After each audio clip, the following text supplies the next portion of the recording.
In this video, I'm going to show you how to repair a ceiling fan capacitor that's causing our fan to not spin at high speed.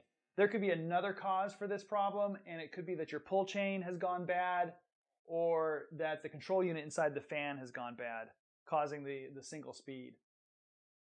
In our case, we have a couple of these fans, so I was able to swap the control units around and verify that this fan is bad, or the capacitor is bad. Every fan is different. Some capacitors are underneath, some capacitors are on top, so don't use this video as a direct guide on how to repair your fan. You just use it as information on how to get yours done to help you. So first thing I need to do is I need to turn off the power. I'll turn off the fan, turn off the power, and then take it off the ceiling because our capacitor is on top. I've taken the fan off of the ceiling and I've removed the cover on the top. This is the control unit that controls the fan. This is the selector switch that determines the direction of the fan. And then this is the capacitor in there. This is what it looks like. Capacitors store energy, so you want to be careful when you're working on the capacitor not to shock yourself. In my case, I have a bad capacitor, so it's not storing any energy. I'm going to start taking apart things. I'm going to disconnect the main control unit, and I'm going to clip that tie so I can get to the capacitor to replace it.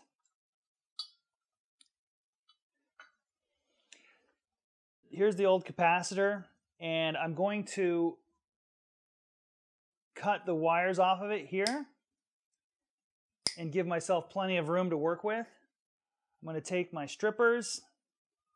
I'm going to strip off a little bit of the cover.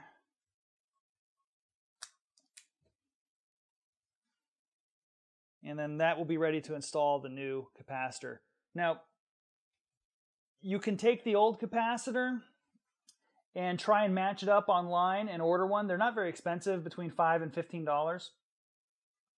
You can try and find an exact match, or if you can't find an exact match, go to an electronics parts store in your area and bring them the old one, and they'll be able to match it up to something that will be compatible. In my case, this is a little bit different, but it's compatible. Now I just need to wire nut on the new capacitor. I'm going to go red to red.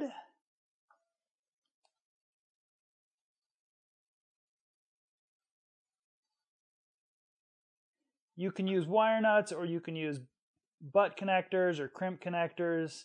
I just happen to have wire nuts, so I'm going to use them.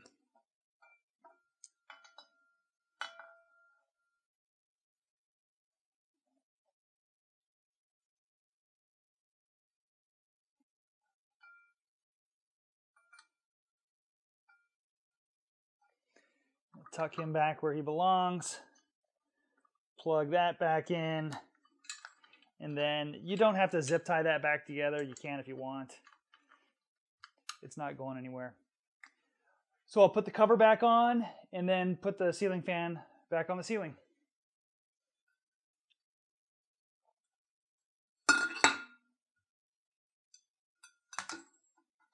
All right, I've got the ceiling fan back on the ceiling. I've got the wires connected and the electricals turned back on. I've left that cover down so I can get back in there real quick if I need to.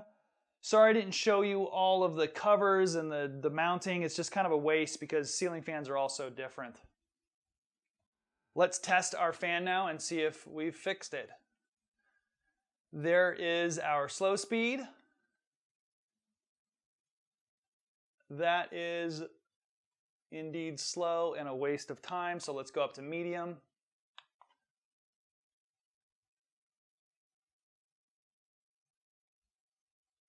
Medium looks good, and that's about as fast as I was going before. And here's high speed. And that is nice. That is significantly faster. That's good. So it looks like we're good to go. Well, I hope the video helped you out, maybe gave you some insight on how to repair your fan if you've got the same problem. I'll put a link in the description on where you can pick up a capacitor. Hopefully you can find an exact match online for cheap without having to drive to an electric parts store. If you have any questions about how to get the job done, feel free to leave them in the comments and I'll do my best to help you out. Have a great day.